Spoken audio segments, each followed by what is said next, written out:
polls have consistently told us that if Donald Trump gets a criminal felony conviction, he will lose support, enough support to where President Biden will cruise to a very easy re-election victory this year. 1/3 of Trump's supporters have said that if he gets convicted of a crime, I will not vote for him. 1/3 of them.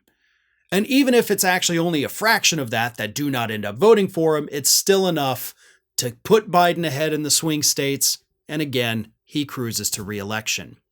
So things aren't looking so good for Donald Trump on that front. But unfortunately, and by the way, I've said all of that before, I'm sure everybody's heard me say it. Here's the catch. The way things are looking right now, instead of having 4 criminal trials for Donald Trump this year, we'll be lucky to get 1. I've talked before, obviously, earlier, about what's happening in Georgia. That Georgia case is probably not going to be heard this year. So the Georgia criminal charges, which in my opinion were the strongest against him, we will not get a resolution to that in 2024. Unless Fani Willis, is cleared of everything and everything's back on track, I simply don't see it happening. So probably no Georgia case this year. The documents case, this one is open and shut, pretty clear as day. He had the documents. He wasn't allowed to have the documents. I don't even think we need a trial. We could take this to the People's Court. But Judge Cannon, Trump appointee overseeing that, has made sure to slow roll the whole thing, push it back, get rid of deadlines. So that's probably not happening this year. The New York trial, the one with, the Stormy Daniels hush money payment, that is on schedule to happen in March. So that one I do think will happen. But I think even a conviction there, I don't think that's going to sway anybody to vote against Donald Trump. It's very confusing. There's a lot of technical things with the money and all that people do not understand. It can't be explained in a quick 15-second, soundbite, so people tune it out. So I don't think that one, even if he gets convicted, I don't think that's going to sway any voters either way. The January 6th trial, right? The big one in front of Judge Tanya Chutkan. That's not looking so good either. His chances of conviction in it, sure, they look great. Assuming, of course, the U.S. Supreme Court doesn't say that he's immune from prosecution. Because if that happens, that one's gone.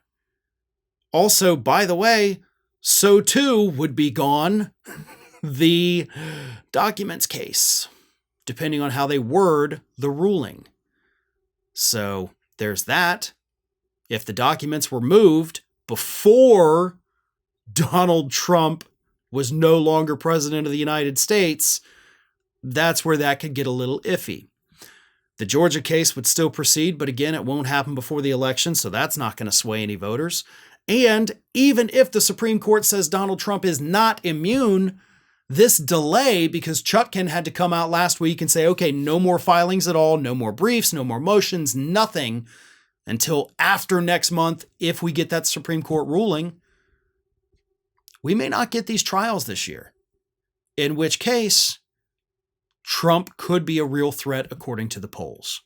Now, I'm not saying I just want these trials to happen to screw him politically. That's not what I'm about.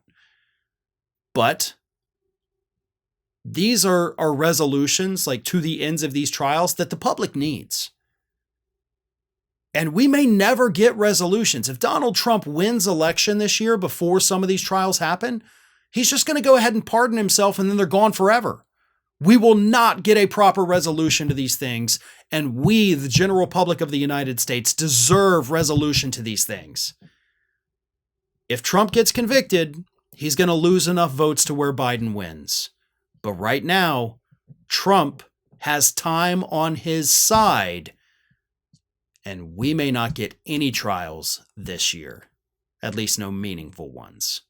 Ring of Fire is just a few subscribers short of hitting that 1 million subscriber milestone. So if you're not already subscribed, please go ahead and do so and stay up to date with all of the latest from Ring of Fire.